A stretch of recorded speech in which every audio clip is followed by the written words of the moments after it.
Hello friends, good morning. मेरा नाम संगीता कुमारी है। मैं primary teacher education college Chandwara की फ़र्स्ट ईयर की स्टूडेंट हूँ। मेरा रोल नंबर 67 है और आज हम लोग A4 सब्जेक्ट को पढ़ेंगे, चैप्टर नंबर 2, जिसमें आज का हमारा टॉपिक है सूचना एवं संचार तकनीकी का शिक्षण प्रक्रिया में प्रयोग।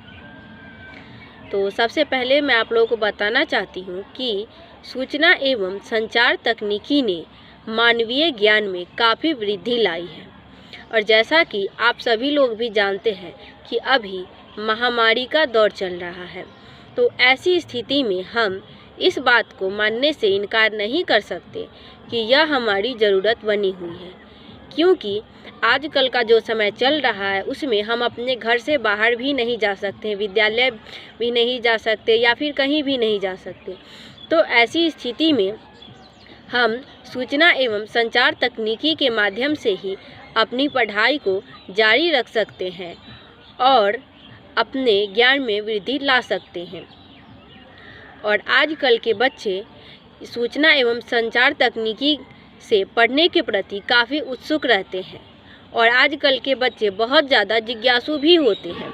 वो अपने से ज़्यादा लेवल की चीज़ों को जानने की जिज्ञासा रखते हैं या फिर जो उनके क्लास का नहीं है उसके बारे में भी जानने के प्रति उनकी काफ़ी उत्सुकता रहती है। तो ऐसी स्थिति में वो सूचना एवं संचार तकनीकी के माध्यम से अपनी समस्याओं का निदान कर सकते हैं और वो जिस टॉपिक के बारे में जानना चाहते हैं या फिर जिस चीज़ के बारे में भी जानकारी हासिल करना चाहते हैं उसके बारे में वो आसानी से हासिल कर सकते हैं।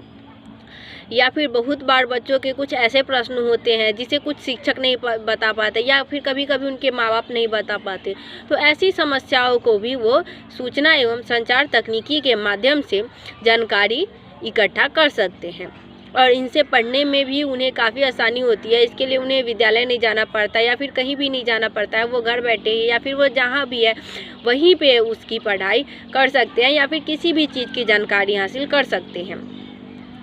और आज कल का जो स्थिति है, जैसे लोग घर से बाहर नहीं जा सकते, विद्यालय नहीं जा सकते, तो ऐसी स्थिति में सूचना एवं संचार तकनीकी के माध्यम से ही बच्चों को पढ़ाया जा रहा है। वो बच्चों को वीडियो कॉन्फ्रेंसिंग के माध्यम से या फिर गूगल मीट या फिर यूट्यूब पर भी बहुत सारे वीडियो बना के अपलोड किए जा रहे हैं, जिससे बच्चे अपनी पढ़ाई को जारी रख रहे हैं। और पहले के ज़माने में एक शिक्षक बहुत सीमित बच्चों को ही पढ़ा पाते थे या फिर ज़्यादा जानकारी नहीं दे पाते थे, क्योंकि उनके पास कम समय होता था और बहुत जब बच्चे ज़्यादा होते थे और उनको संभालना भी पड़ता था बच्चों को।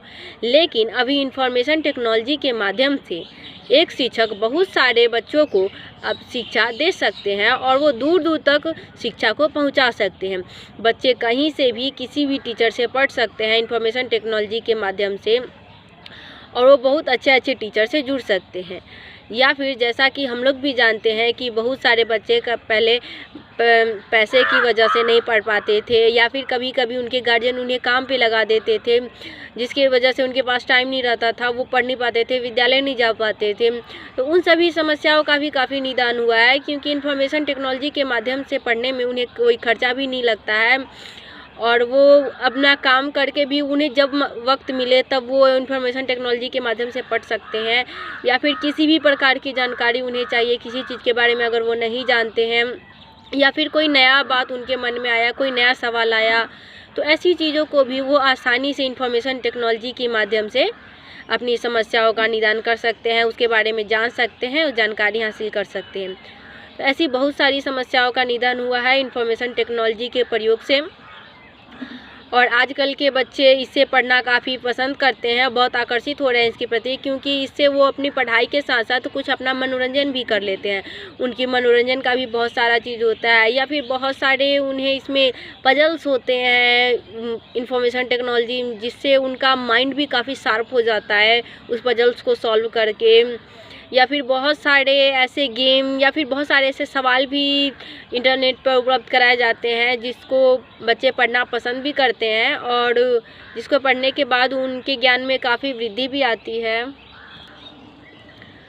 और अभी के आधुनिक युग के विकास में भी तकनीकी ने काफ़ी योगदान दिया है, जैसे कि बहुत सारे बच्चे इंटेलिजेंट होते जा रहे हैं इसकी माध्यम से पढ़ने की वजह से, और बहुत सारे शिक्षक से जुड़ रहे हैं ऑनलाइन वो लोग, और बहुत सारे दूर दूर के अच्छे अच्छे शिक्षकों से जुड़ के वो अपनी पढ़ाई भी कर रहे हैं।